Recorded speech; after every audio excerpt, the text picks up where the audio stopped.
So if you're watching on YouTube, you can type any questions you'd like in the chat. Otherwise, you can join the voice channel. I'll send everybody in Discord and in YouTube an invite link as well. If you want to actually have your voice heard, you can join through there. Right. So, are we all ready to get started on the Q&A? Good. Sure. Okay, cool. So, let's start off. We had some questions already in from Panda. So we'll start with that and then we'll move on to anybody else. So Panda asked a question for Mr. Kastrup. How does the heat death of the universe / other theories of universal death fit in with analytic idealism? Cosmological theories about beginnings and ends are still in the domain of speculation. Even the Big Bang, there are some doubts being raised recently about the Big Bang and whether there will be heat death or cold death, depending on the total amount of gravity pulling the universe together. And then you get into questions of dark energy, dark matter. So right now, it is all highly speculative. What we can be sure of is that we didn't see a Big Bang, and we are not seeing the end of the physical universe. Now, assuming that that is correct, what would that mean? It would mean that the image of mind at large, as it presents itself to us, in other words, the universe, the inanimate universe of stars, galaxies, and clusters, and so on, that would come to an end.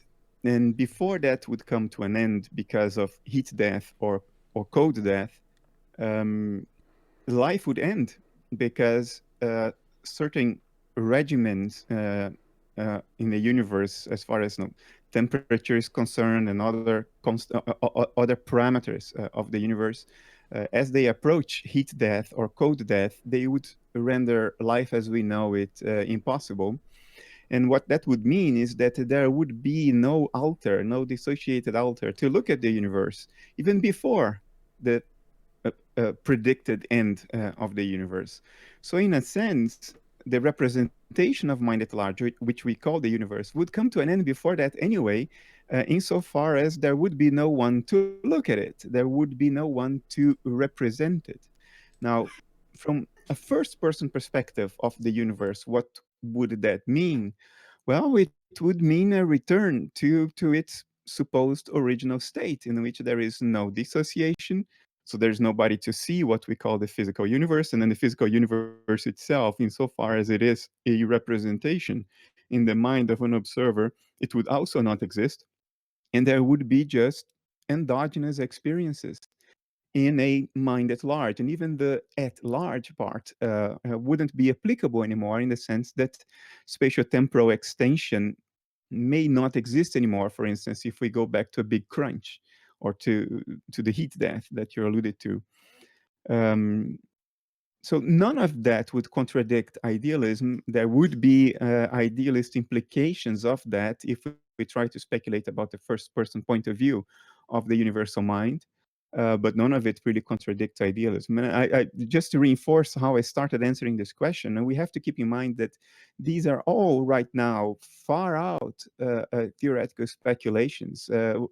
We don't know what 96% of the universe is. 96% of what is gravitationally active in the universe.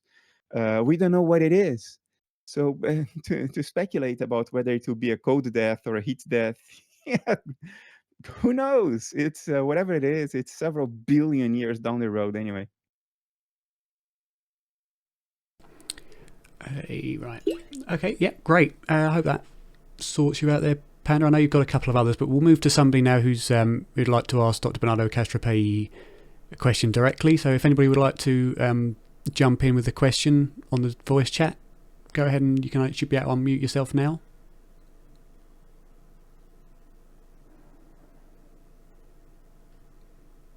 Anybody?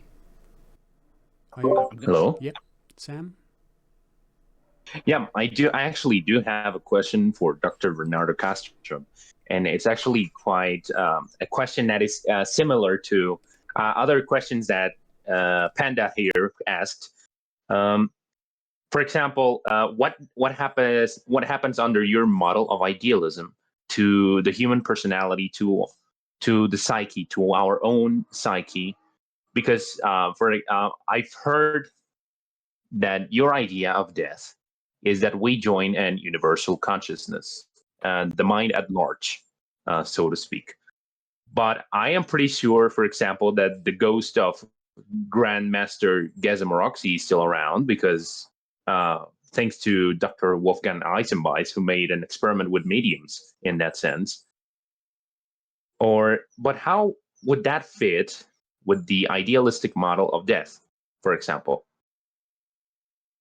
Well, I just think that a return to the universal sort of foundation of existence and an end to individuation, based on the evidence we have, is probably the most likely scenario. But idealism, analytic idealism, is not incompatible with the persistence of some form of individuated agency. I don't think that whatever survives in terms of a dissociated aspect of mind at large, whatever aspect survives the end of the physical body, I am quite confident that it's not identical to what we experience right now. Because right now there is a mental process that presents itself in the form we call a body, and that body seems to be very complex. And what you see in that body seems exquisitely correlated with many of our profound inner states. And I'm talking about now the neurocorrelates of consciousness, and even trivial things like if you're crying, you're feeling a certain way, and you can see that in the mirror. You can see your tears, your contorted face. So if now there is something, some process in our minds which presents itself in the form of a physical body, and then after death, the physical body is not there anymore, then something very, very deep and fundamental has to change about our state of mind, because that process that presents itself as the body will no longer be there. It ought to be a significant change in our state of consciousness.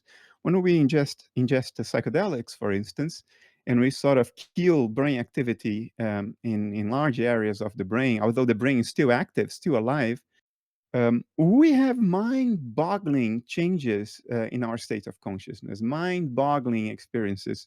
So imagine how it must feel, or how it would be like from a first person perspective when not only brain activity is reduced, but when there is no brain anymore. That ought to be experienced as a fundamental change in the state of mind.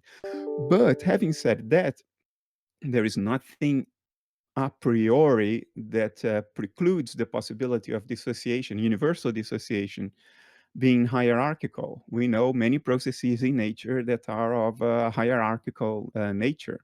Uh, um, so it's possible that if our individual alter that goes by a certain name while we are alive, when that one is gone and that dissociation ends, we sort of fall back into a higher level of dissociation, which is different from this, a different state of mind, but still individuated in some form. So you don't go back immediately to the ocean of mind at large. That is in principle possible. The question is, do we have reasons to entertain that possibility? You mentioned one case that I know nothing about, so I cannot judge that. But a lot of what people appeal to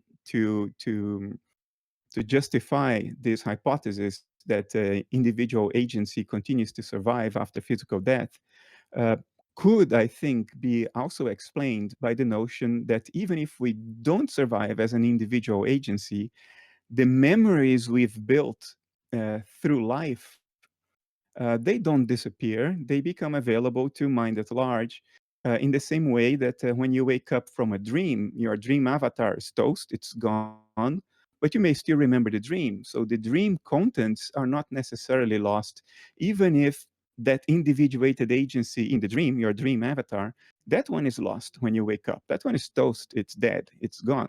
You don't mourn it because you know that it was you all along. But that particular form of dissociation, when you identify with an avatar of the dream and you think the rest of the dream imagery is being built by something outside of you, When you wake up, you know that you are building the whole dream. You are building the trees, the cars, the landscape, and the avatar. So when that dissociation ends, that agency in the dream ends, but not the memories. So I think it is conceivable in principle that so-called mediums, at least the ones that are legitimate, may be picking up on memories that are available in the wider field of mind at large. Memories that once belonged to a person who is no longer there, in the sense that that avatar is gone, that dissociation has ended. But precisely for the reason that that dissociative boundary is now dissolved, what was once private memories are now sort of seeded into a much broader context, from where presumably it can be fished out by people with particular genetic dispositions or skills that can sort of increase the permeability of their own dissociative boundaries. I think that would be a possible explanation. Now, I don't know whether that explanation applies for the case that you were alluding to, because I know nothing about that. Brilliant, thanks, Doctor. And I'll make sorry, Bernardo, I keep calling you Doctor, and I know you don't like it. It's a habit I get into. No, I mean, it doesn't hurt me. It's just that it sounds strange. Nobody Yeah, I I know know, calls I me know. Doctor. I mean, officially, you have to call me Doctor. I mean, who would do that? What would that mean? Matthew, did you have a question you were looking to get through? I think I saw you raising your hand just before my. Yeah, no, I've sort of got 4 queued up, but I don't necessarily need them all answered. So I was kind of looking to explore, because I find myself largely convinced by the idea that idealism is the best way of sort of explaining what we see. And what I'm looking to do is sort of like dig into the parts where I don't quite get it, or where I'm not quite sure I follow. So I've been paying attention, Bernardo, to the appearances that you've made with Kurt recently on his channel, and there have been very interesting discussions there. There's a couple of questions based on that. So the first one would be, I was trying to understand what you thought of free will, and I remember, if I remember correctly, you saying something like that we don't think, sort of like we don't construct our thoughts, they just kind of appear in our heads.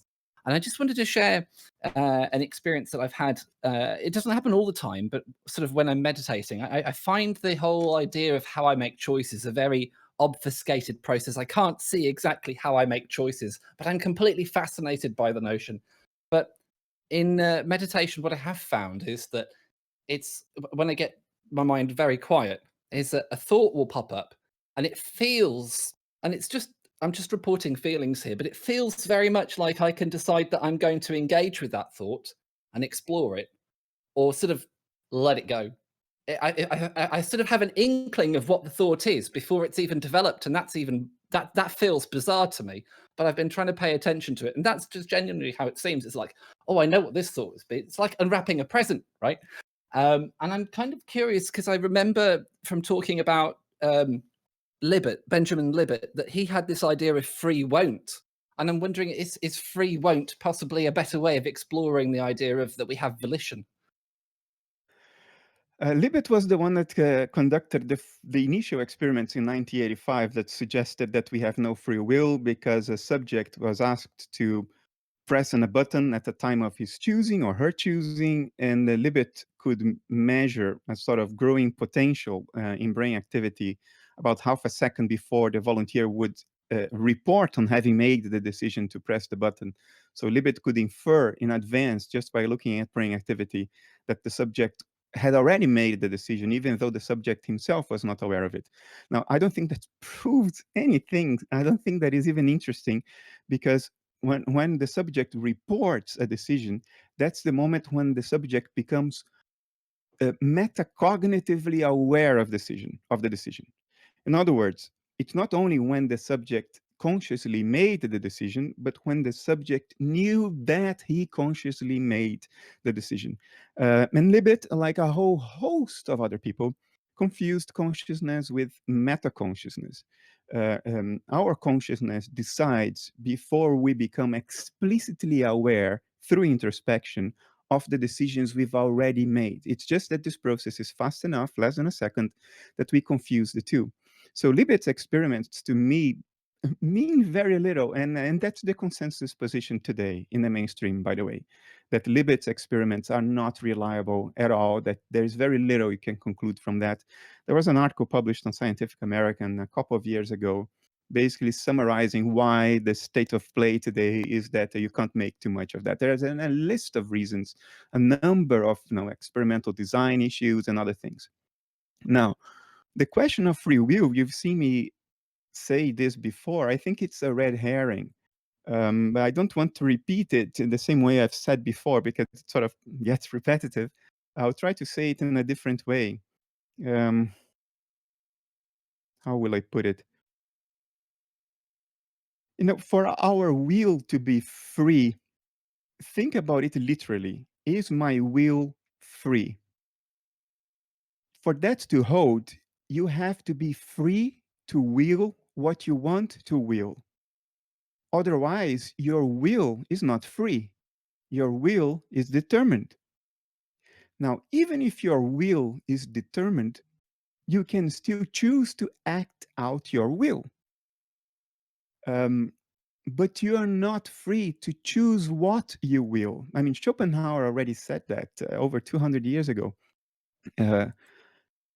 So the fact that we can act on our volition doesn't mean that our will is really free, because you don't choose what you will. Otherwise, you would choose to will exactly what you have right now. And your life would be a sea of roses. If I could choose to will that the best life to have is to live in a shack, alone and ill, boy, that I would always be happy, right? Because I could choose to will whatever is the case in my life right now. Is that how it works? No, it's not how it works. Our will is literally not free, because our will is the will of nature expressing itself through us, whether we like it or not. We are prisoners to our will. I certainly am. I even have this personalized idea. It's a myth. It comes from Greek mythology. The idea of the daimon. Socrates' daimon would tell him what not to do. It prevent him from going ahead and doing certain things that his daimon didn't will. And the idea of personalizing the will as a daimon, it's a way to emphasize that we are not masters of our own will, that nature wills through us. So our will is determined. I certainly don't choose mine, and I doubt you choose yours. Now, another way to put it, and that's more technical, and that's now I'll repeat a few things I said before, just for completeness sake.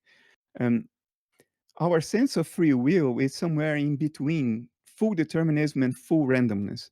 The problem is that there is no space in between these two things. Our notion of free will is not that my choices are random. That's not free will. And our notion of free will is not that my choices are determined. Now, our intuition says, well, if it's determined, it's not free will. I submit to you that this is a red herring, because what we actually mean by free will is the following. It's when my choices are determined, but they are determined by me. They are determined by natural processes that I identify with. And very few people, if any, identify with brain activity, their own brain activity. Brain activity is an abstraction for most people. So if a neuroscientist tells you your choices are determined by brain activity, then we think, well, then I don't have free will because I don't identify with that force, with that agency.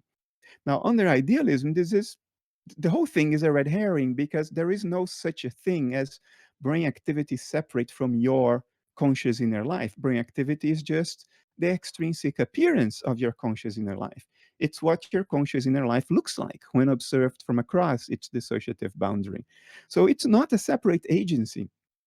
Now, at the level of mind at large, there is nothing outside mind at large. So mind at large cannot experience the absence of free will, because whatever determines the choices or actions of mind at large is part of mind at large. It cannot come from the outside. It is not a society imposing a choice on you. It's not a teacher imposing a choice on you. It's not brain activity imposing a choice on you. There is only you. So you are free in that sense, because whatever the agency is that determines choices, it's you. But at the same time, it's fully determined, because it's determined by what you are. It's determined by what mind at large is. And mind at large cannot be something other than what it is. So you see, the thing at the level of mind at large, the necessity is the will. The way the necessity expresses itself to mind at large is through the will of mind at large. Mind at large needs to do something because it wills it. And it wills it because it needs to, because it is what it is. So the whole distinction between necessity and will disappears. The necessity is the will is the necessity. And the way to think about it is to understand that your will is a direct consequence of what you are. And you cannot just wish yourself to be something you aren't. So your will is determined, and yet you act out your will all the time, and you cannot not act out your will as mind at large. And that will is determined by what mind at large is. So I think the whole thing is a red herring. We are trying to find semantic space between two things, and there's nothing in between those two things. It's either randomness or determination. And at the level of mind at large, there is no external agency, so you really cannot make the difference. In our case, you can make a difference. You can say, I wanted to go for a ride today, and the storm outside forced me not to do that. So a necessity that was playing out outside what I identify myself with, namely the weather, has imposed a choice on me. But at the level of nature at large, there is no boundary. There is no such distinction. So that's the second way to look at that. So in summary, the first way to look at this question is to understand that even though you can act your will, you cannot will your will. So in that sense, you don't have free will. The second way to look at it is to understand that there is nothing between randomness and determinism. And what we call free will is just a matter of what we identify with and don't. But what we really are, namely the universal subjectivity, is the only thing going on. So there's nothing outside. Therefore, there is only free will. But that will is determined by what mind at large is. Mind at large does what it does because it wills to do so, and it wills to do so because it is what it is. And things cannot play out in a different way. Any different way is pure abstraction.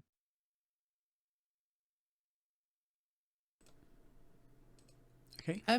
So may I just have a quick follow up with that? Sure, of course you can. Yeah. Thank you. So just to sort of make that a concrete example, and I'm open to just completely exploring this freely. I'm just kind of interested to try and figure stuff out. So if I'm meditating and I feel like I can sense a thought and I can choose to accept it or not,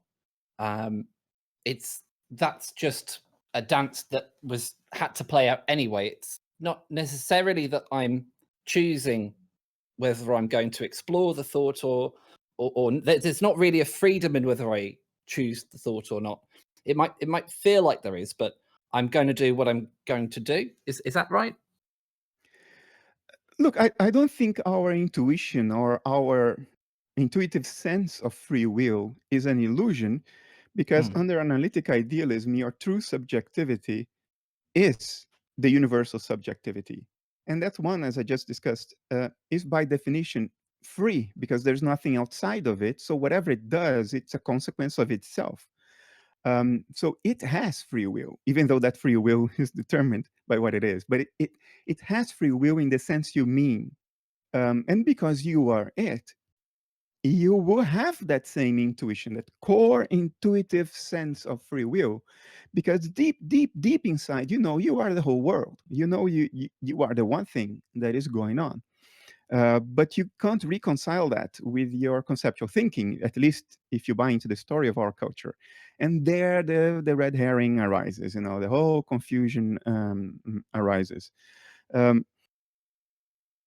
So that's one answer. The other answer is, remember, the prime directive of mind is to deceive itself. We have plenty of examples of this. So if you are certain of certain things, dig one layer deeper, see where that is really coming from. Our mind is so powerful in deceiving itself. We can hide entire episodes of our lives, entire feelings, emotions, entire wishes and dispositions. We can hide all of those from ourselves. Uh, um, Mind is very tricky, very, very tricky. So that would be the second answer, and you pick the answer you prefer. Thank you very much. I appreciate that. You're welcome, sir. Brilliant. We have it's more of a statement than a question from on YouTube. Panayotis Stavru, and he says indoctrination from youth, and then the brain creates mind to keep patterns. You can live a lifetime following the religion of the culture you're born into. The brain will not allow easy change. The me assumes it chooses. The vast majority cannot grasp the brain biology, short and long term, that contribute to deep determinism.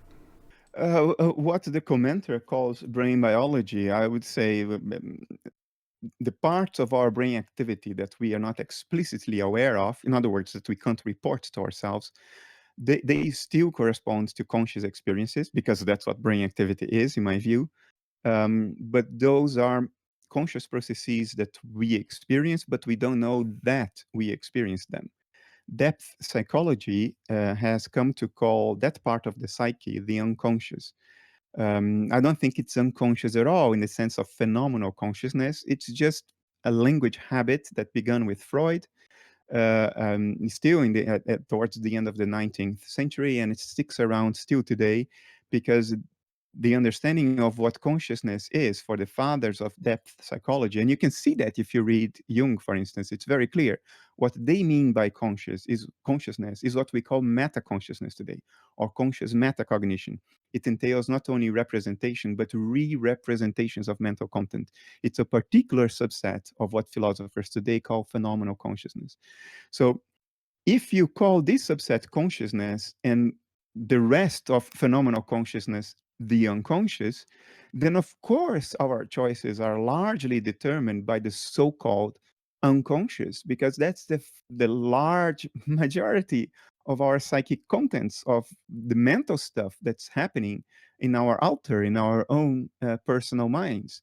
And most people are not aware of those until they are confronted with a major life tragedy. They find themselves doing therapy for years, and then they dig it out, and then they realize how much was going on in their experience that they were not explicitly aware of.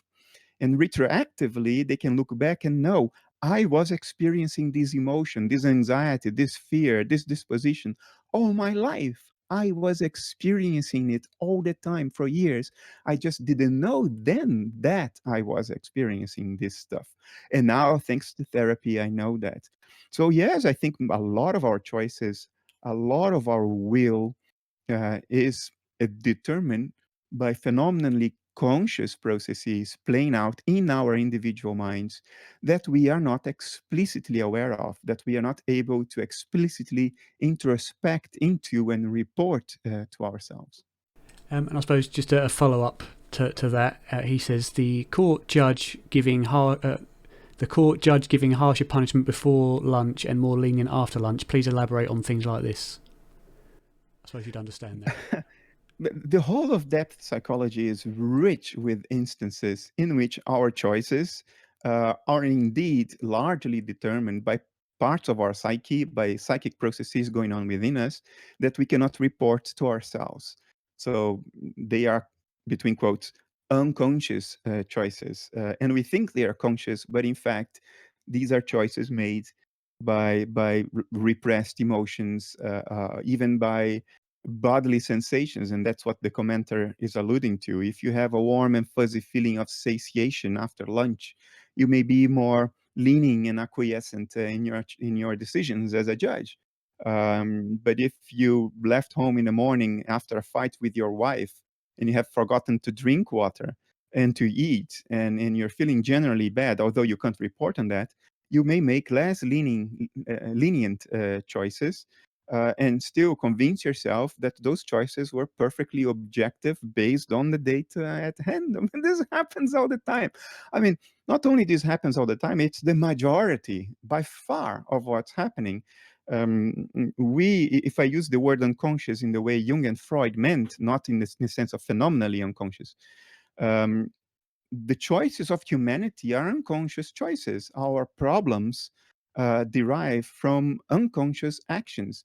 We project our shadow all over the place. Western people project their shadows on the Arabs. The Arabs project their shadows on the Jews and Western people. There was a time we projected our shadow on the Jews not long ago. Now the Western Europe projects their shadow on the Russians. The Russians project their shadow on the Americans. I mean, it is it is a mess of actions driven by unconscious experiences. I mean, this is of course a contradiction in terms, but I mean unconscious in the way Jung and Freud meant, driven by phenomenally conscious processes that are not metacognitive, that are not metaconscious. So you're preaching to the choir if you're trying to convince me that this is happening. I'll grant it to you immediately and amplify it tenfold. Okay, great. Well, the common understanding of Kantian philosophy is that the noumena causes the phenomenal appearance. Would you agree with that? Yes, but then you would have also to include the noumena of the alter itself. I don't think a phenomenal appearance is a function exclusively of what is beyond the dissociative boundary of the alter. The alter itself is also a noumenon because it exists. So I think what we see on the screen of perception is a function of the world outside, but also a function of ourselves, because the screen of perception is a kind of dashboard of dials, which conveys accurate information about what's outside. But the dashboard of dials doesn't look like the world outside. You know, if you're flying a plane, your instrument panel doesn't look like the storm outside, but it conveys accurate information about the storm to you. So the way the world looks like, I think, is largely a function of ourselves, the way evolution has built our dashboard of dials to interact with the outside world. But what the dials indicate, the position of the needles in each dial, what you see on the displays of each dial, that is a function of the world outside. So the phenomena, yes, it's a function of the noumena, but both of the noumena outside and the noumenon inside. Great. So any other questions from anyone in the voice chat? Matthew, you said you had a couple. Do you want to ask your second? Yeah. So I suppose the other thing was I was trying to sort of think through that I'm completely okay with how I'm just trying to think exactly how it gets framed properly. So there's sort of like the matter outside is the extrinsic appearance of the intrinsic nature of mind at large. And we see that sort of playing out what looks like the laws of physics from a materialistic point of view. And what I suppose I was trying to get my head around is how should I be looking at sort of like the oxygen atom that's in the air and then I breathe it in? What sort of, how should I get my head around the idea of it crossing the dissociative boundary and then carrying on as this pattern of physics? What do you think of that sort of question and sort of thinking? You're trying to visualize the thing in itself. The problem is that it's basically impossible for us to visualize the thing in itself, because all we have is how the thing in itself presents itself to us. In other words, all we have is this dashboard of dials that I was talking about. And the dials convey accurate information about the world. So because the world out there has certain regularities of behavior, the needles in the dials, they move with certain regularities. And physics is the study of the regularities of how the needles in the dashboard move. That's what we call the laws of physics. And of course, these regularities of physics will correlate with the regularities of the world as it is in itself. But we can't visualize those because we are, by definition, restricted to the dashboard. We don't have a transparent windscreen into the world as it is in itself. We are pilots flying by instruments. There isn't even a glass windscreen in front of us. So if you were born flying a plane that has no windows and only looking at the instruments, how can you visualize how a storm outside what a storm outside really is in and of itself? You don't even have the necessary references to begin constructing a sentence that is remotely accurate, because as Kant and Schopenhauer put it, even space and time itself are the dimensions of the dials. They are cognitive categories. They are the way um, evolution organized the instrument panel in front of us so we could make sense of what's going on. For all you know, out there, you can't even speak of a scaffolding of space and time, because that scaffolding is the paradigm of the dials, the paradigm of the instrument panel. So you're trying to wrap your head around what the thing in itself really looks like. Well, what it looks like is the instrument panel. Beyond the instrument panel, we can only know it by being in it. And then it will have no appearance in the way we define the word appearance. Then you will know it what it is by feeling what it feels, by thinking what it thinks. And that's a completely different paradigm than physical parameters like space, time, and mass. I mean, how many meters does a thought have? What is the electric charge of an emotion? I mean, you see, these are incommensurable domains, because the meters, the electrical charge, the seconds, these are the scales of the dials. These are not the parameters of the thing in itself. So don't drive yourself crazy by trying to picture an appearance beyond the dials. As far as appearances go, the dials are what exists. There is nothing but the dials. And that's where the metaphor of the airplane breaks. Because if you had a transparent windshield, you would still have an appearance of the storm. No, that's where the metaphor breaks. All appearances are always dials on an instrument panel. Beyond the appearances, all you can possibly hope for is a endogenous experience of the kind of a thought or an emotion, something that does not depend on the screen of perception. So what is the thought or emotion that corresponds at least partly to a molecule of oxygen entering your bloodstream? I have no clue. I have no clue, because I cannot picture what it is like to be mind at large. The only thing I would suggest is that the structure of the physical world that allows us to divide it all the way down to molecules, atoms, elementary subatomic particles, and so on, that structure is the structure of the instrument panel. It's the pixelation of the display.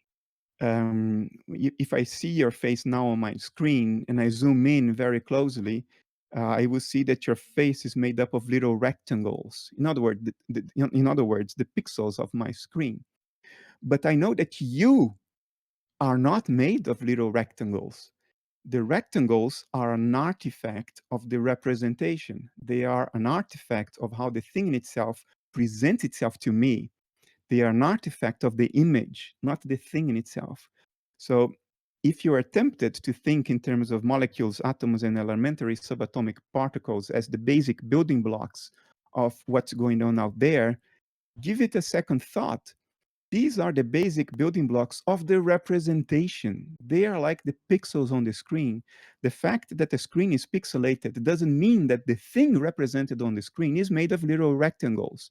So what it might feel like to be mind at large may not be amenable to visualization through little building blocks, because these little building blocks, again, are an artifact of the representation as far as we can know. Um, the thing in itself, from a first person perspective, is not made up, as far as we know, is not made up of little building blocks, elementary building blocks. There aren't little atomic thoughts and atomic emotions that come together to form the big thought or the big emotion of mind at large. If you think there are, then again, you're making this category mistake of taking the structure of the representation and thinking that the thing in itself has the same structure. Well, it doesn't, for the same reason that you are not made up of little rectangles, even though that's how you appear to me when you are represented on my screen. Okay. Itai, you had a question? Yes, can you hear me? Yep, we can hear you Yep. fine. Hello. Thanks, Bernardo, for doing this. My pleasure. I wanted to follow up on Matthew's question, actually, about the free will issue. So, based on what you said, would you consider yourself a compatibilist in some form? If I were pressed against a wall with a gun to my head and I were forced to choose one of the isms, I would choose compatibilism. Yeah. But I think the current categorization of different approaches to free will that miss out on the core of the question, which is it's a red herring. We are talking about something that we conceptualized, but doesn't really correspond to the facts of the matter. To some extent, it's like talking about the marital status of the number 5. It's, necessity and will are one and the same thing. If you realize that, then there are no isms. It's gone. All the isms are an artifact of a misidentification we make of what we are. And therefore, everything that follows from that is a kind of misthought, so to say. But yes, if I were pressed against the wall and I needed to choose one, I would say I'm a compatibilist, but of a very different kind than Daniel Dennett. Okay, I see. So the reason I'm interested in it, or my intuition about it, is if we accept that free will is nonsensical or red herring, and the ability to do otherwise just doesn't make any sense, then to me is I take more of the Sam Harris position. Why call it free will? Why not just name it intuitive will, or especially if it has consequences for the judicial system, for how we judge people, the court systems. That's a good point. A point I always wanted to talk a little bit about, although I never got the question. Before I get into that, I think there is. Look, if everybody will implicitly judge our discussions based on the red herring, then if I say there is no free will, I would be incorrectly understood. Because I think the question is a red herring, not free will itself. The question is a red herring. You see what I mean? So if I say there is no free will, I will be misunderstood because I think free will is the only thing that exists at the level of mind at large. And it is identical with necessity. It's not two different things that happen to be equal. It's not two different cars of the same model. It's one and the same thing. The distinction is a conceptual mistake we make. So I will not publicly state that I don't believe in free will because I will be misunderstood if I say that. My point is the question is a red herring, but is mind at large unfolding the way it does because it's pursuing its will? Yes, that's exactly what's going on. And it cannot be anything else because it needs to pursue its will because that's the only thing it has. It will what it wills because it is what it is. So the necessity is the will is the necessity. Okay, now for the judicial system, and that's more an American thing than an European thing because in Europe the judicial system, the philosophy behind locking somebody up is a pragmatic philosophy. It's not a philosophy of punishment and revenge. The philosophy is, okay, this person is capable of doing harm. How do we neutralize that harm? It's not about taking revenge on the person because then you are lowering yourself to the same level. It's not about punishment. It's about prevention. And prevention, of course, part of prevention is the deterrence of knowing what the consequences of of your acts might be. That's part of it. I think if we adopt and extend, go further down the philosophical path that the European judicial system takes, then the question of whether people are responsible for their actions or not is irrelevant. It's completely irrelevant, because it's not about punishing the person. It's not about taking revenge. We don't care if the person had the choice to do what the person did or not. If the person has proven capable of harming a child or killing a person, uh, then that individual is a danger to the harmony of our society. So we have to neutralize that danger. In the Netherlands, if you are sentenced because of a violent crime, you get jail time, and then you get TBS, which is a form of treatment. So even after you serve your jail time, which is a deterrence aspect, if you are judged by psychiatrists to still constitute a danger to the harmonic functioning of society, then you are locked up in a clinic where there is psychological follow-up. You're treated, and sometimes, tragically, people cannot be rehabilitated, and so they need to stay in the TBS clinic forever. Is that because we are punishing them? No. No, it's that because we think they are responsible. No, precisely the opposite. It's because we think they can't control themselves. They are not susceptible to the deterrence of the jail time, which in the Netherlands is always fairly limited. So I don't think that our society, our judicial system, depends on a philosophy that tells you that people are ultimately responsible for their acts. It doesn't. It doesn't matter. It's completely irrelevant. The question is, do we have reasons to believe you are going to damage the harmonic functioning of society and bring harm to other people? If we think that is the case, then regrettably, that danger has to be neutralized. And these people, I think, they deserve even a form of compassion, because you see, who in their sane mind would choose to live a life of constant risk of losing one's freedom? I mean, I don't think that's a choice anybody would make casually, or not even after serious consideration. People are driven by dark dispositions that are part of nature, part of what it means to be human. And if we think we don't have those, then we didn't look inside deeply enough. We all have a shadow side. And the problem is precisely that we convince ourselves we don't, and we project our shadow in other people. Now, some other people, what is metaconscious and not metaconscious is the reverse.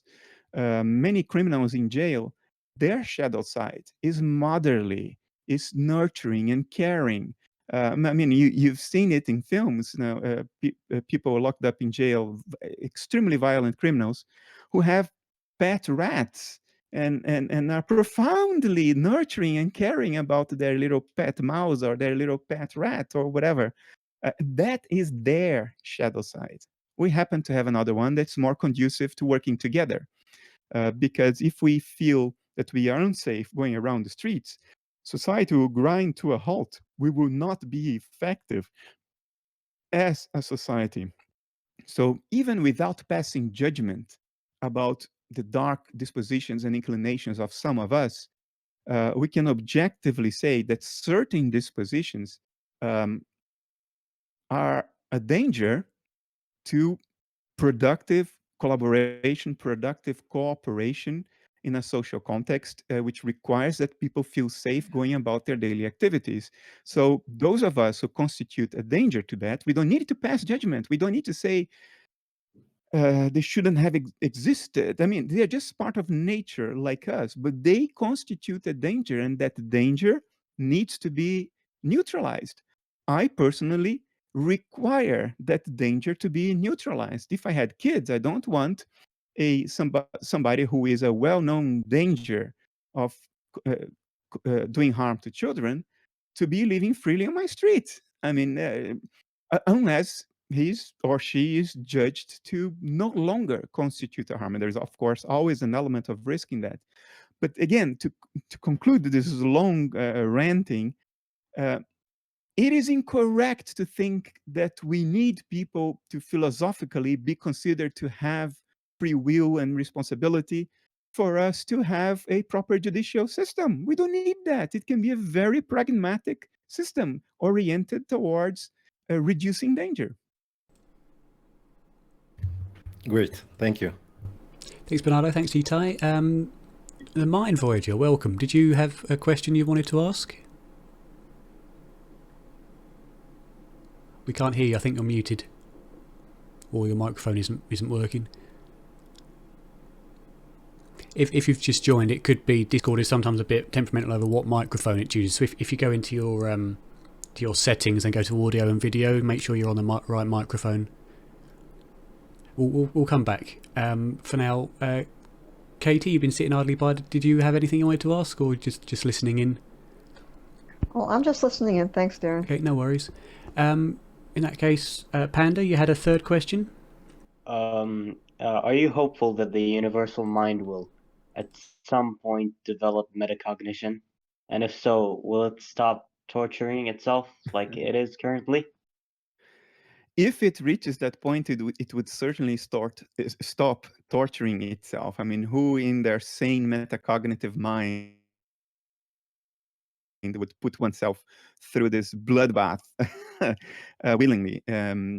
So yes, if that point is arrived at, yes, I think that would be the end of suffering, because there would be enough introspective universal insight in awareness, metacognitive awareness, to say, oh, I don't need to do this to myself, so I will not do this to myself. Is that a free choice? Of course. But is the will behind the choice free? No. The will is not free, even if the choice is. The will is a consequence of what nature is. Now, the question is, am I hopeful that that point will ever be achieved? I don't know. I don't think anything in the universe knows. I think it's an open question. But if we can ever arrive at that point, we are still very, very, very far away, because the only place where we know metacognition exists is on the surface of this little planet, in an average, in an unremarkable corner of an average galaxy, one of countless gazillions.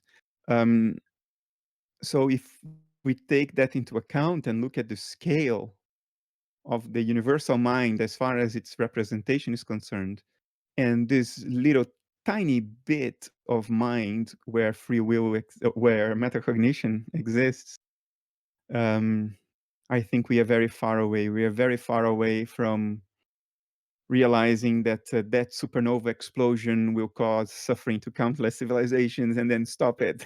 I don't think, the laws of nature are very regular. They unfold regardless. And I think that will continue to be the case for the imaginable future. I'd like to add something to that. I read some physicists talk about this topic on one of your blogs, I think, that the universe is not old enough to have developed the necessary feedback loops for metacognition. But this implies that at some point it may develop these necessary feedback loops. Well, if it continues to expand, then you have a moving target. I mean, the point you're raising is that the universe at its largest scales, as far as the most accurate simulations we have produced, looks uncannily like a nervous system, like our own nervous system.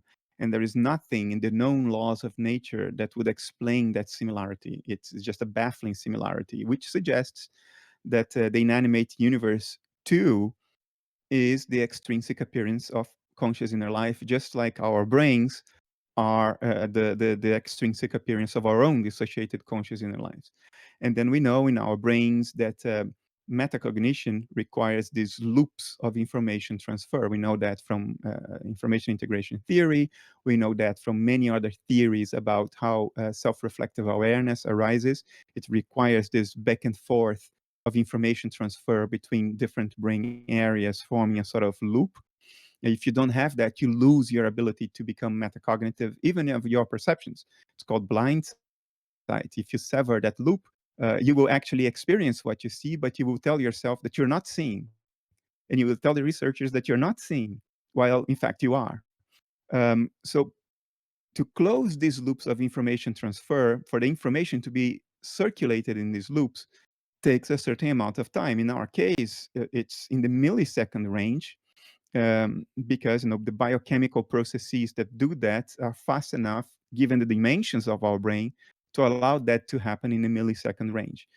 But at the universe at large, if we take into account the speed of light limit, there has been no time for information to go across any loop. So if the inanimate universe is what mind at large, its instrumentation looks like, then we know from the diagnostic image, the universe we can measure with telescopes and all, that it cannot be self-reflective if self-reflection requires the same mechanisms that it requires in our case. Now, as the universe ages, could that change? In principle, it could, but if the universe keeps on expanding as it ages, then you have a moving target, because although you have more time to go over that distance, the distance itself is getting larger. I don't know what the latest expectations are regarding whether the expansion would decelerate. I think right now it's accelerating, and that's the motivation for what is called now dark energy. So if it keeps on accelerating, it depends on what the distance is across which a loop is closed. We know it's not closed within a single galaxy. Based on the simulations, loops require many clusters of galaxies to form. So I don't know if you run the data, whether you get to an estimate about how many billion years down the road you could actually have information transfer going across an entire loop. I don't know that. I don't know, Mindvoid, have you had any luck with your microphone? No, we can't hear you. Okay, probably best thing for you to do then would be to type any questions you have in the text channel, and we'll read them out for you once they're done. Okay, so next question is from Ashvin P, and it's quite a long one, I'm afraid, so bear with me. Right, what do you make of the Steiner's take on Schopenhauer, which seems to be the foregoing arguments show that it's senseless to look for any common element in the separate entities of the world other than the ideal content that thinking offers us. All attempts to find a unity in the world other than this internally coherent ideal content, which we gain by thoughtful contemplation of our percepts, are bound to fail.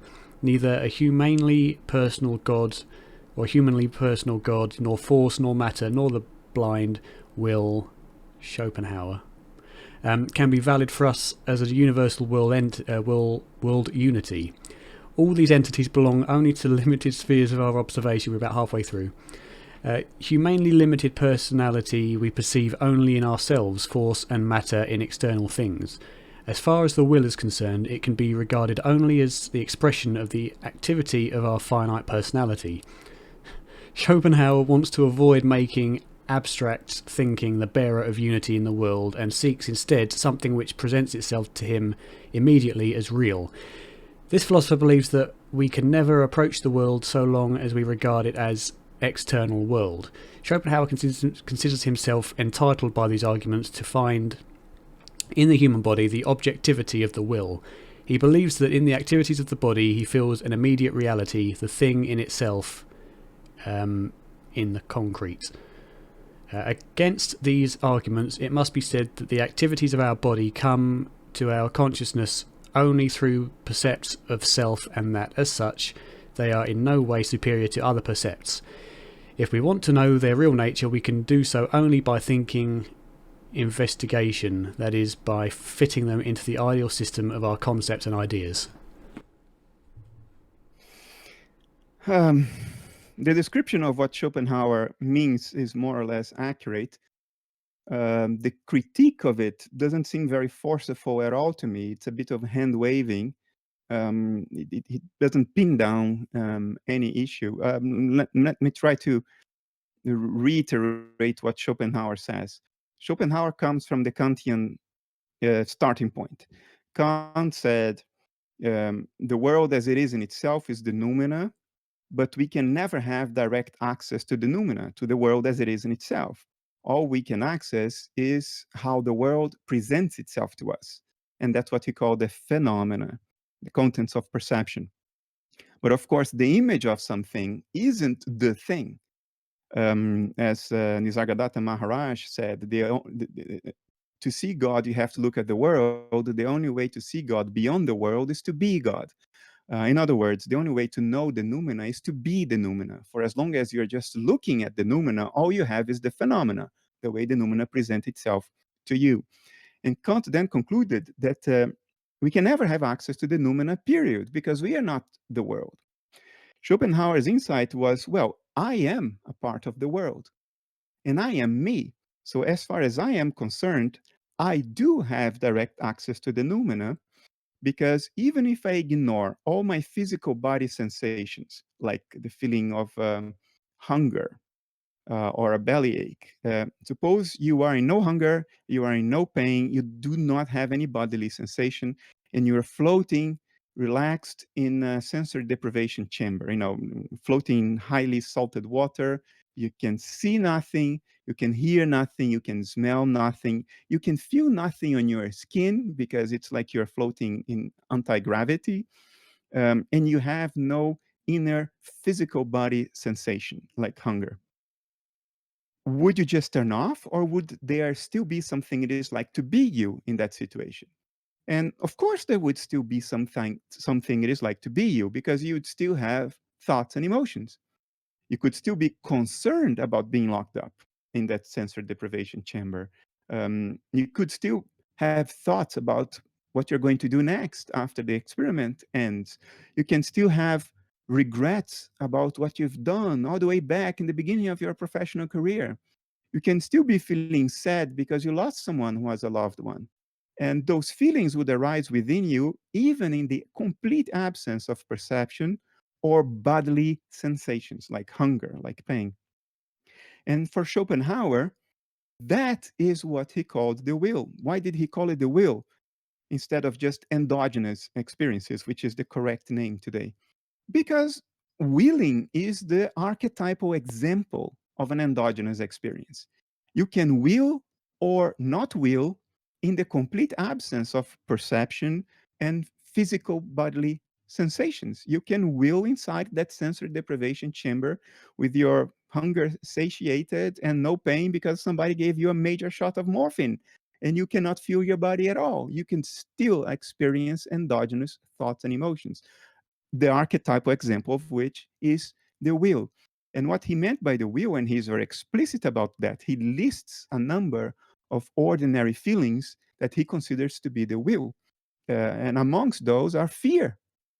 Fear is the reverse of the will, and therefore a kind of will, just as deceleration is a kind of acceleration, negative acceleration.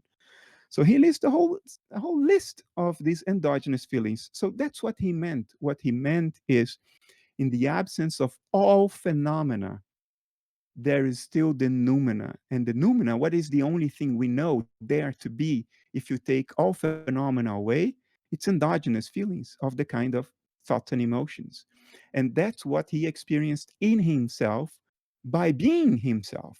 And he correctly concluded that he didn't need to represent the outside world or even represent the physical mechanisms of his own body, like when you have pain or hunger, in order to experience this will. This will is directly accessible to him through introspection. And then the next step that he took was to say, well, if the thing in itself, when it comes to me, is endogenous experiences, in other words, the will in his terminology, and if what I look like when I am represented in my own mind or in the minds of other people is my body, and if the body is made of the same kind of atoms and force fields, matter was the name he used because he's from a time before atoms and force fields. He's just before Maxwell and Faraday, before the idea of fields came up. So he called it just matter. If matter is what my will looks like when observed on the screen of phenomenality, and the matter in my body is of the same kind as the matter of the rest of the universe, then I do have a logical, plausible way to make a correct inference about the noumena out there, even beyond my body. The noumena out there should be something like my will, the noumena in me, because that noumena out there presents itself to me as matter, just as the noumena in me presents itself as matter, namely the matter in my body, made of the same atoms and force fields as the rest of the inanimate universe. This is eminently logical. Now, he took Steiner is talking about unity, and he's probably taking a jab at Schopenhauer's contention that the will, or the world as it is in itself, the noumena, is unitary. It's not made of different objects. It doesn't even have spatio-temporal extension, which Schopenhauer called the principium individuationis, the principle of individuation, which has nothing to do with Jung's individuation. It's a completely different thing. Schopenhauer said that you can only tell one thing from another if either they, one, don't occupy the same space at the same time. If they don't occupy the same space at the same time, or, no, let me phrase it in a different way.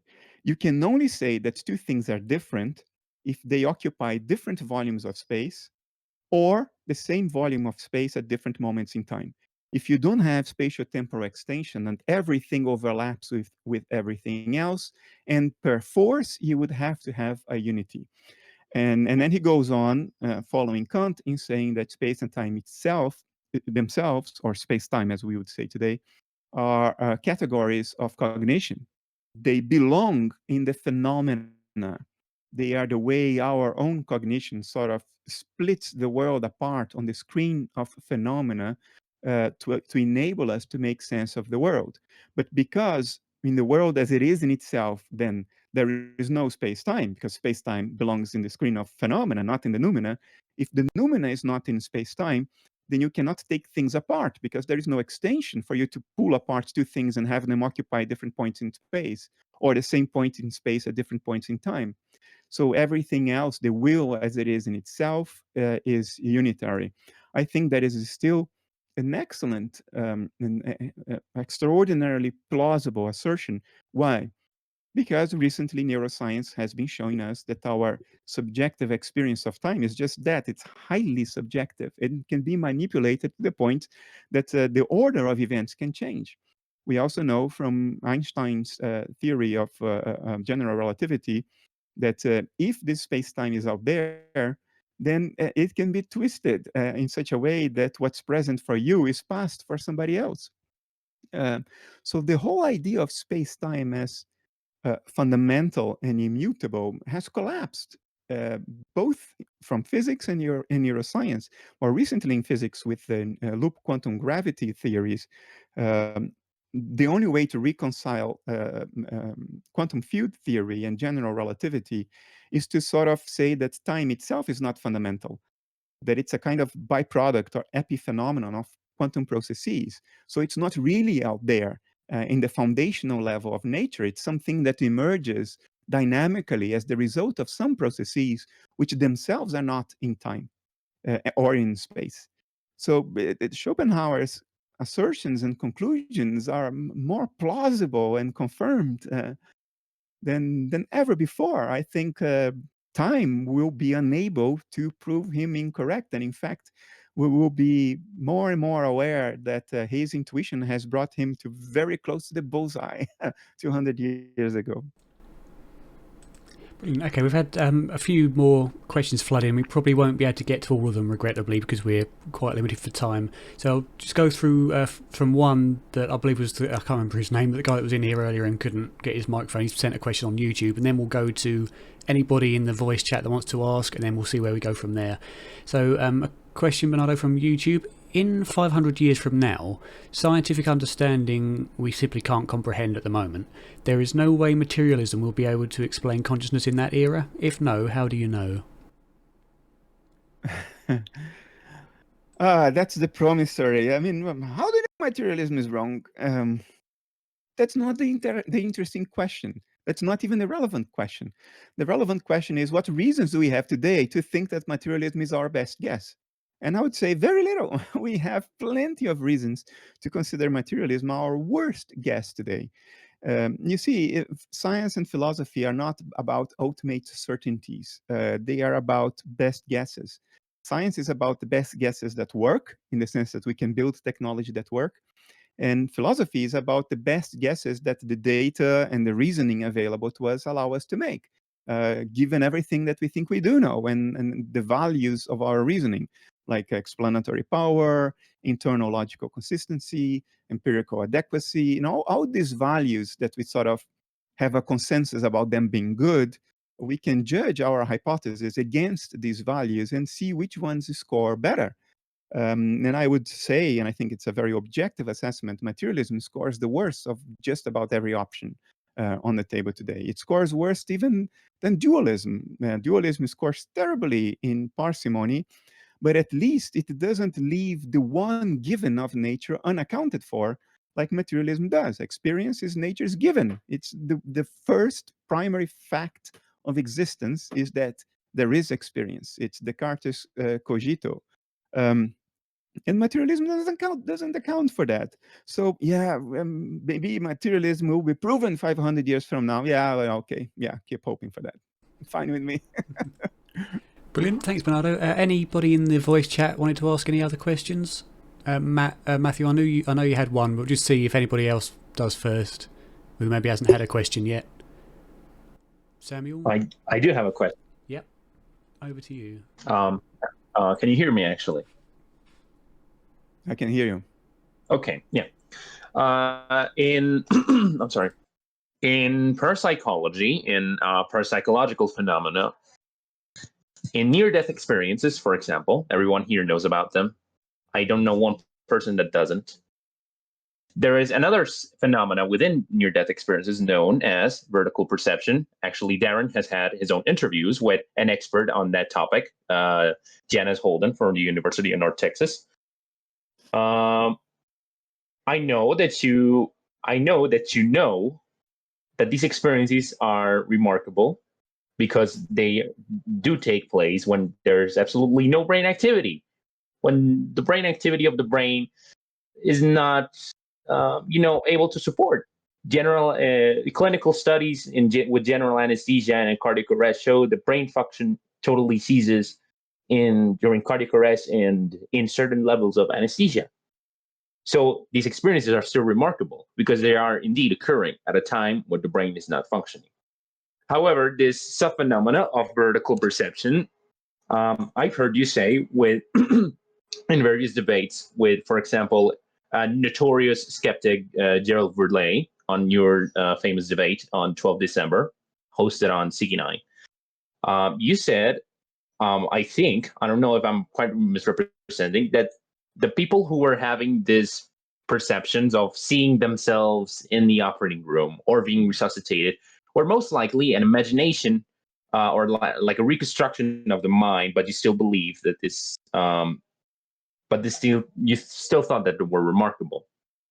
Why do you think it is implausible for someone to observe? Do you think it is implausible to think that having a perception of what we call perhaps erroneously consensus reality is implausible? And how could we explain cases such as, take for example, the case of Al Sullivan? He was under general anesthesia, eyes were taped shut, he was behind a surgical drape, and he noticed various things that were quite accurate, things that he could not really have constructed in his mind. But of course, yes. Why would it be plausible to think that a mind that is in the process of joining the mind at large could have some sort of perception of, quote, consensus reality? Okay, it's a very good question. I will start on the negative and I would drift towards the positive. So bear with me. I don't think nature operates with unnecessary redundancy, which is a way to emphasize what I mean by redundancy. It has taken nature a lot of time to produce an eye that can discern the world with enough resolution to differentiate between objects, to identify specific objects. This has literally taken billions of years. The first eye could only tell the difference between light and dark. If what we really are can see this world without an eye, why would it have cost so much suffering and effort and energy and time for nature to give us that capability with a physical eye? If somebody plucks my eyes out, I will not see anything. I mean, you know that because there are loads of blind people going around, and they can't see the world because they haven't got their eyes. So why would I be able to see when I haven't got even a whole body, let alone the eye? So I don't think nature is that redundant. If the so-called soul could experience the physical world around us the same way we do, what was this all about? What was this thing about building a body at tremendous cost all about? Would nature work like this? I don't think it would. I don't think this makes any sense. I do think, though, that in an NDE, the boundaries of your dissociation become a lot more permeable. There is more traffic of mental contents across that boundary, and you will be picking up on experiences of mind at large that you would otherwise be completely insulated from. Experiences that would transcend space and time, because space and time is a category of cognition, and it's something that exists in the dissociation. And if the dissociation is ending, then these limitations of space and time will not be playing as strongly anymore. You will be in a sort of transition to a different paradigm from the dashboard of instruments to the endogenous feeling of what's going on out there. Now, what you could entertain as a hypothesis is that the veridical experiences of the physical world in an NDE are akin to what you would normally call extrasensory perception. You are picking up on the experiences of mind at large or of another alter, because no dissociative boundary is perfect. There's always traffic across the dissociative boundary. So you may be picking up on what other people who are there now or have been there before or will be there in the future would pick up through their physical senses, because I think our physical sensory organs are the images of a certain configuration of the dissociative boundary that allows us to sort of probe, sample, and pick out information about what's going on out there in the form that we call the physical world. So you would need that dissociative boundary in that specific configuration to form the images we call the physical world. So if somebody is no longer in the possession of his physical senses to pick up an image of the physical world, that's somebody who need to do that by peeking into the dissociative boundary of another human being.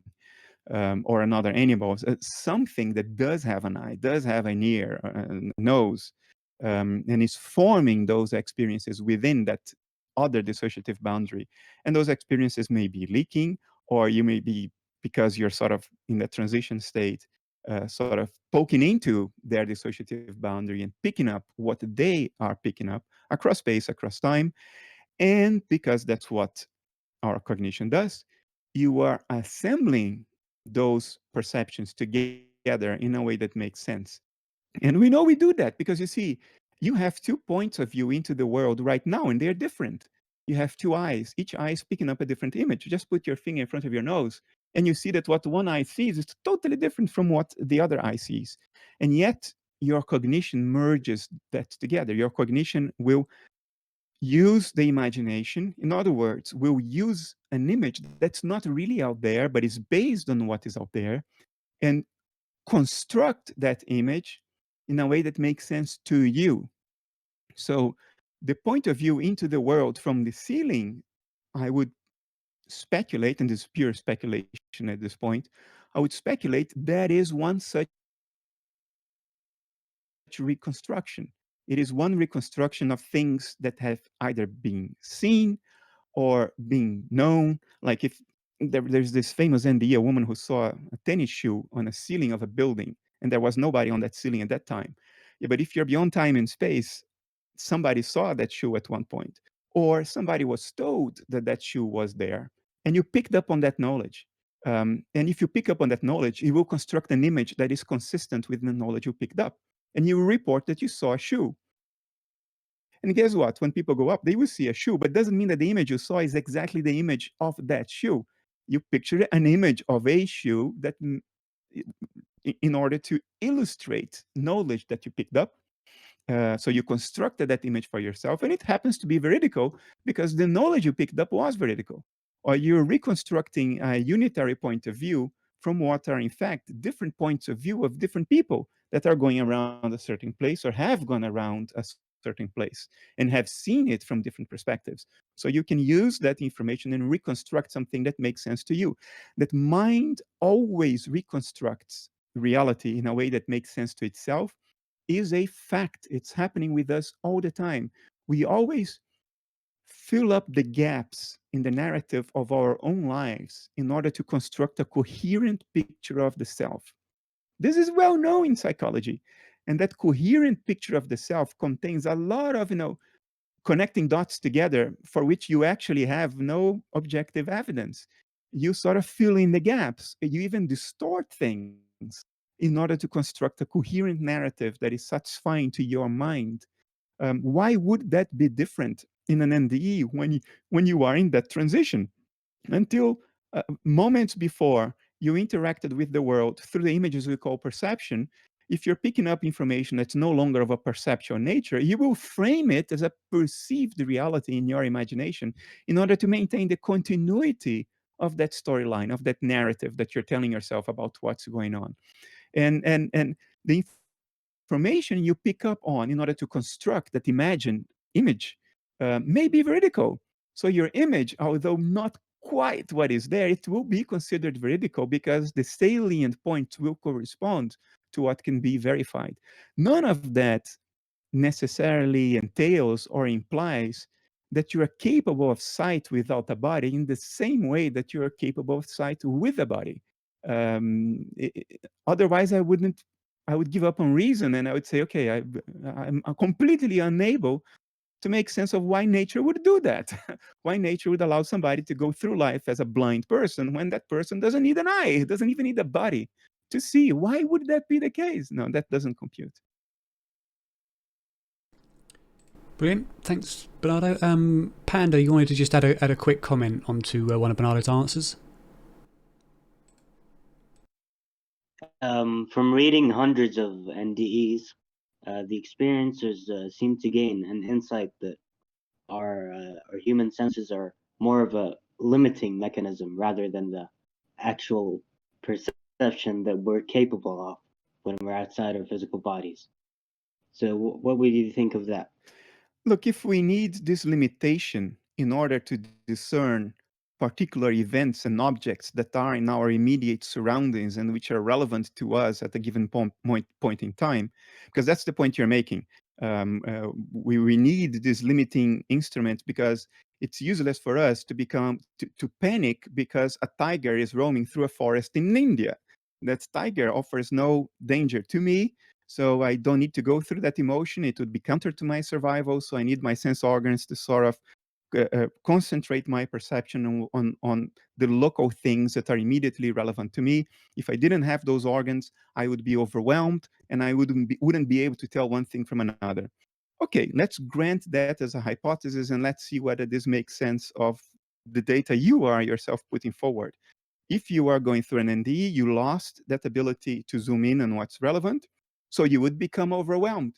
So why do people see what's going on in their operating room?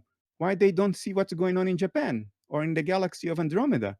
They seem to be perfectly capable of focusing on what is in the immediate surroundings. The people that they care about, the people that care about them, who are in the hospital or who are in the operating room. So it can't be that, because if the sensorium was to focus perception, then you shouldn't be able to focus on local perceptions if you didn't have that sensorium anymore.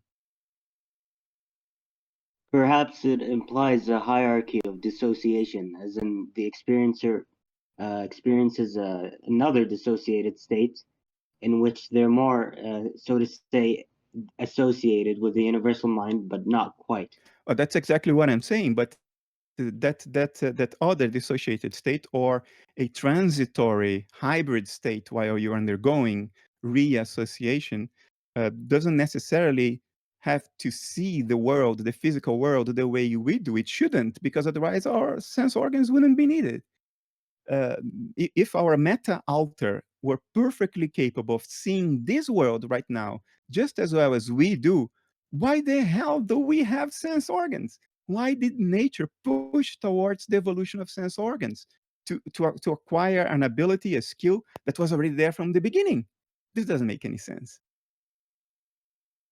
Well, sorry for speaking too much, but I'd like to add one final thing.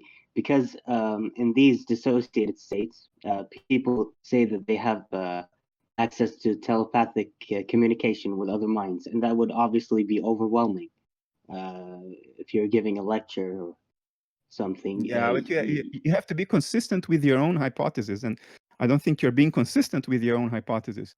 Look, just to highlight my answer, I think what might be going on, and this is speculation, is that when you're undergoing an NDE, your dissociative boundary is sort of dissolving. You pick up on actual knowledge, and you reconstruct that knowledge into a narrative that you give perceptual qualities to, because that's what you've been used to your whole life. So you will reconstruct that veridical knowledge you're picking up on in the form of an imagined scenario. And although that scenario is imagined, it's imagined based on veridical information. So that imagination will have correlations, will be consistent with what is the actual fact of the matter. But I do think what is seen, what is heard, they are either what somebody alive is or has seen and heard, or they are an imaginative reconstruction of veridical data, which then, of course, results in a report that is veridical.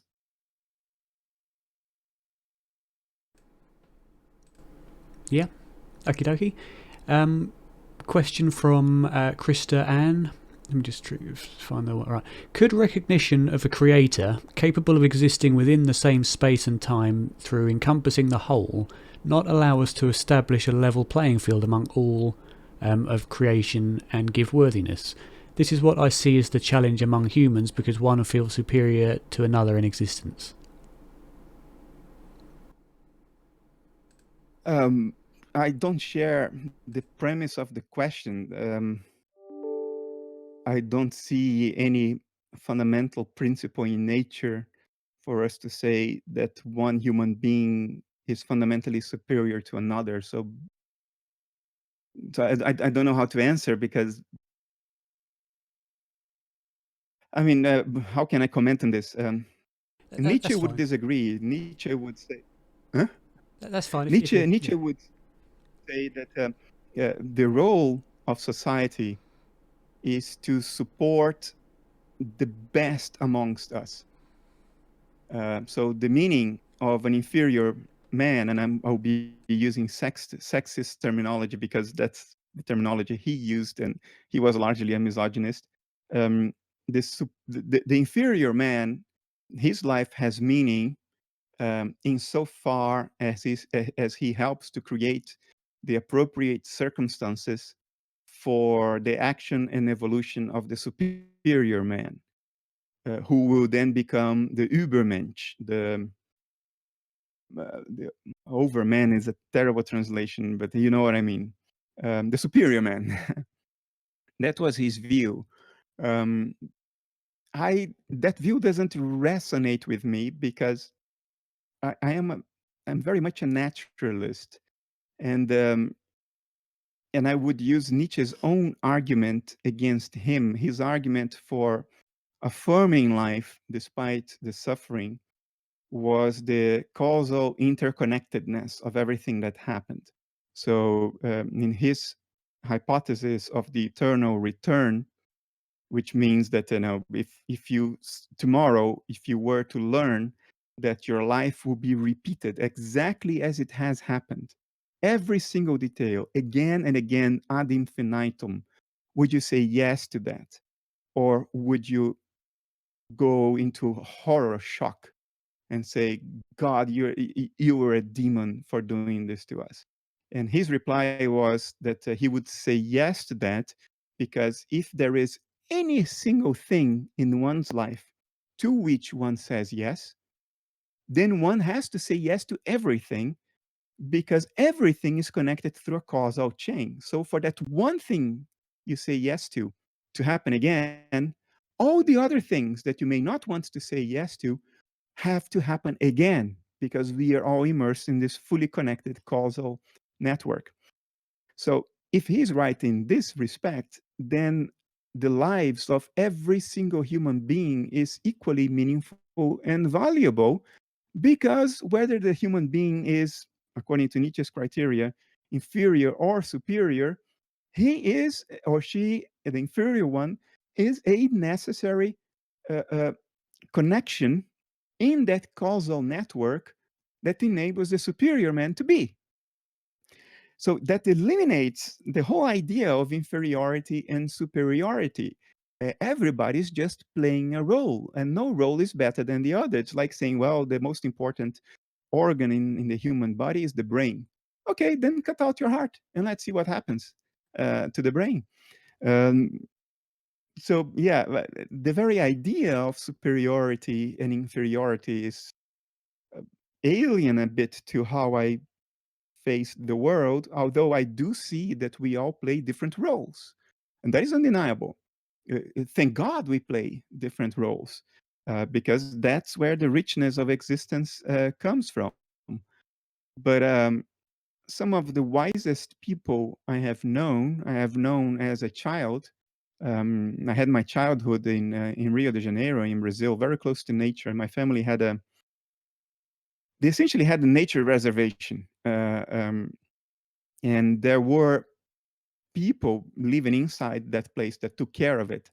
And one of those people was a man we would today say, well, very ignorant man, because he had no education, but he had a way to relate to nature and to life that fascinated me as a kid.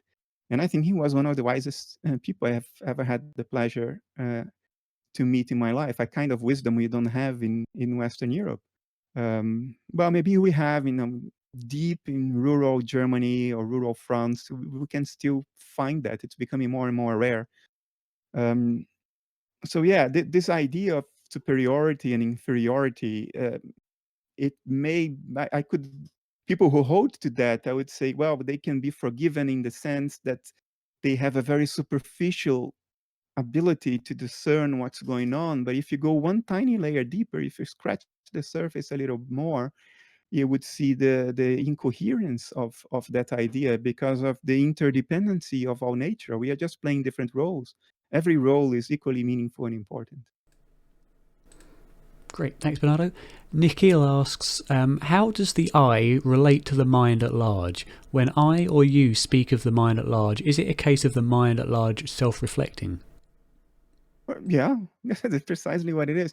Look, we tend, because of where we are in our culture today, we tend to want to visualize everything in spatial terms or physical terms. And I sort of acquiesce to that because I want to be heard. So I don't want to come across as too counterintuitive for people to digest. So I say, you want to visualize mind at large, visualize it either as a field, because that's popular in physics. We talk about quantum fields, we talk about the unified field. So imagine mind at large as a field whose excitations or vibrations are experiences. Or, which I think is a better metaphor, imagine mind at large as empty space. Mind at large as it is in and of itself, before any of its excitations take place, is empty space. But these are all metaphors that that sort of make a concession to our cultural need to imagine everything in physical or spatial terms. a more accurate and precise, closer to literal description of what mind at large is your inner subjectivity when you're not remembering anything or perceiving anything.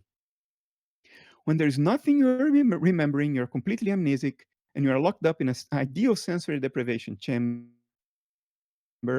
and you're not thinking about anything or having any emotion. All you have is that baseline of subjectivity, that I am, not metacognitive, but just that baseline of I amness, of subjectivity, pure and raw. That's what mind at large is.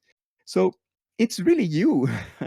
And when that mind at large in us, that deep you, before you have any narrative of self, any memory, any perception, any particular point of view in the world, that pure subjectivity in you is the thing that is being excited or vibrating when you see the world. And what is the world? Yeah, it's a pattern of excitation of that same subjectivity from the other side. It's like you split in two and you see yourself from an outside point of view. So, yeah, I think what you said is accurate. Great. Conscientia Theories asks, how would you explain OBEs, out of body experiences, in which one can see specific information in reality? It's part of the answer I gave before. I think it is possible that you have access to veridical information in an out-of-body experience. That will not necessarily mean that you are seeing just like you see with your physical eyes. It means that your mind has been relating to the world through perception for your whole life, and then suddenly you pick up on veridical information through direct endogenous experience, because you are less dissociated suddenly. And of course, you will integrate that information in a way that gives some sort of consistency and continuity to the way you have been experiencing life all along. So you will imagine a physical scenario that represents that veridical information you could access through non-physical means. In other words, you will create imagery to sort of give continuity to your normal way of relating to the world. And although that imagery will be imagined, it will be consistent because, it will be veridical because it is being imagined precisely to give a representation to the veridical experiences, to the veridical information you suddenly are getting access to, because your dissociative process is now weakened and your dissociative boundary is more porous. So you will clothe that veridical information in a way that you will describe to yourself as you're seeing or you're hearing things, because that has been the training of your life. That training has an enormous inertia. You will try to maintain a consistency with that. And again, we know from science that that's how we relate to the world. We build consistent narratives. We change reality in order to maintain this consistent narrative of self, this consistent narrative of life, that allow us to have that feeling that, okay, we know what's going on. We will interpolate data. We will clothe data in all kinds of ways in order to fill in these gaps and maintain this consistent narrative. So I believe in OBEs. I believe OBEs reflect veridical information, but I don't think that during an OBE you're actually seeing things in exactly the same way you see with your eyes. Now, this may look like a tremendous difference from what you want to believe in and what I'm telling you, but let me remind you that even what you see through your eyes is imagined. We know that from neuroscience. Just look at the work of, his name just escapes me now. Oh man, how can I forget his name? I'm always Donald reading. Hoffman? No. He's bowed, very tall. How can I forget that? No, Stuart Hamroff. Anil Who? Seth. Anil Seth. That's correct. Yeah, Anil Seth. What your eyes do is they modulate your inner hallucination of reality. That's basically what the eyes do.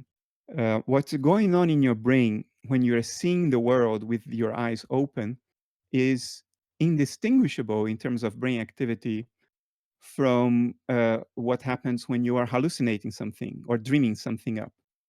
The same areas of the brain light up according to the same patterns, depending on the contents of your experience. They all light up the same way. What the eyes do is they ground that hallucinatory process on external data. So they modulate the hallucination.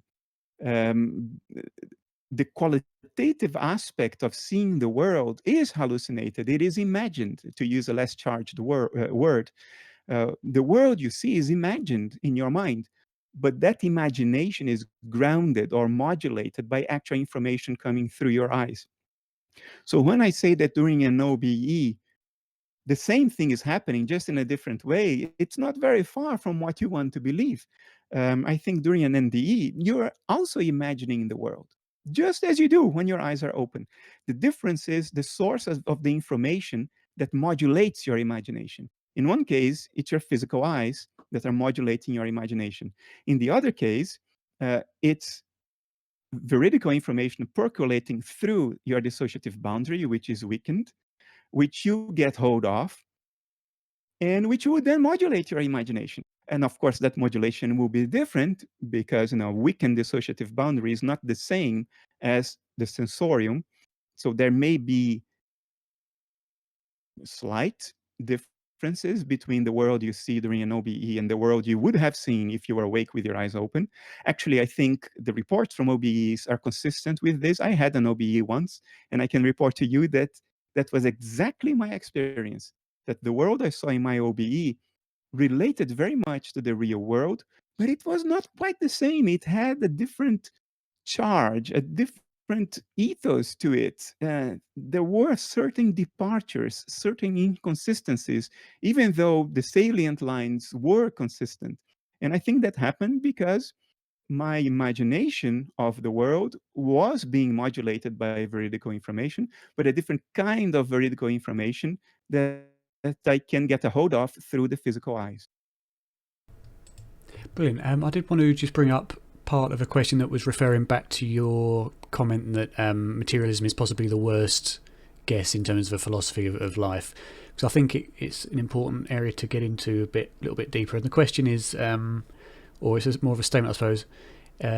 Materialism is the worst guess from your subjective point of view. So why is Daniel Dennett and others wrong? It's the very hard problem. It's the kind of question that you can ask of anything, anywhere, anytime, and it goes nowhere. Look, the body of my work is an attempt to make and justify my position as objectively as I can. I refer to empirical data, not only anecdotal empirical data, but laboratory data coming from foundations of physics, neuroscientific data coming from neuroscience. I refer to logic appealing to the same values that the materialists like to appeal to, namely explanatory power, empirical adequacy, internal logical consistency, coherency, and all that good, conceptual parsimony, and all that good stuff. So I make my case in objective terms, and that's the justification of my case. I think I'm right, and Daniel Dennett is wrong. If you think differently, it's okay. He makes his case the best way he can. I make mine the best way I can. That's as far as it goes. Everything else is just waving hands and throwing your arms up and complaining about your displeasure.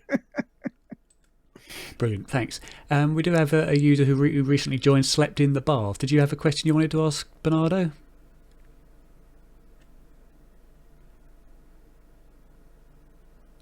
I shall assume not. Okay, so in that case, Matthew, did you want to ask one of your last questions? It might be the last question we have time for. Right, yeah, sure, of course. So I'd be putting you on the spot a little bit here, Bernardo, because but I'm just really curious. In your conversation with John Vervaeke, I was wondering if there was any insights that you had from that, or anything that you learnt from the conversation, in terms of perhaps the way that conversation needs to be had in general, or how easy it is to communicate these ideas, anything like that, really. Kurt attempted to make it more a dialogue than a contentious discussion. I think there's merit to that. I personally, though, I'm quite content having a antagonistic discussion. I think it's productive. It doesn't mean that we are being impolite or angry. I think there is something to say about antagonistic debates. They tend to bring more stuff up to the surface. They tend to be sharper and more salient, more relevant, because you're really trying to go for the jugular of the other guy. So if the other guy has a weak spot, that's the best way to make it clear. And I think it helps both debaters and helps the audience. So I would be comfortable having more antagonistic debates with John, and without for a moment implying by saying this that I think his work is not valuable. As I said during that debate, I think he's one of the most important people alive today because he's trying to recover the dimension of meaning that we've lost now thoroughly. We begin losing it during the Enlightenment project, which was valid for many other reasons, but that's the price we've paid, and now that price is nearly complete, and it's making life fairly unbearable for a very large number of people. So I think his work is very important in that regard. Metaphysically, we see things very differently, and I would be very comfortable having a more antagonistic debate with him. With him, I think it's still productive to have a non-antagonistic debate because we are aligned in questions of meaning, fully aligned even. But there are certain people that I would only like to have an antagonistic debate with, and not a friendly debate at all, because I think it would be a waste of time. For instance, Daniel Dennett. With Daniel Dennett, I would like to have a no gloves on, fully antagonistic debate. I think that would be the most productive for culture and society. I think there's a lot of people who would love to see that debate as well, Bernardo. Yeah, Thank you. I would love to do that. So I've been saying this for years. Daniel, if you're up for it, anytime. Great. I'd love to host it. I've been in contact with Daniel Dennett, but unfortunately he's never responded to me. Right, so I think that's going to be all we've got time for. So unless there's any kind of short question we're looking at, I mean, maybe you could address this last possible explanation of out-of-body experiences, which is the temporal parietal junction of the brain, which when tampered with an electrode causes the feeling of floating out of the body potentially, and then when it's reduced they come back in. Do you know what your thoughts are on that? Oh, should I answer to that? Okay. Yeah. It's valid to describe nature from the point of view of representation. So we can speak the language of neuroscience, which is the language of representation, and say, well, when you have an OBE, this and this happens to your brain. Because what happens to your brain is the extrinsic appearance of what's happening to your mind when you have an OBE. The difference is that for a materialist, the representation is not the image of the phenomenon, it's the cause of the phenomenon. And that's when they run into trouble, because a cause has to fully account for the entirety of the phenomenon. You cannot have anything left out. If A is the cause of B, then A has to account for the complete B.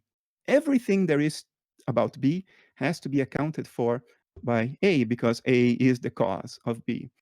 Now, if you say A is the image of B, it's not the cause. It's what process B looks like when observed from a perspective. Now the image does not need to be complete. When I look at your body, I don't see everything there is to know about you. For starters, I don't see your backside.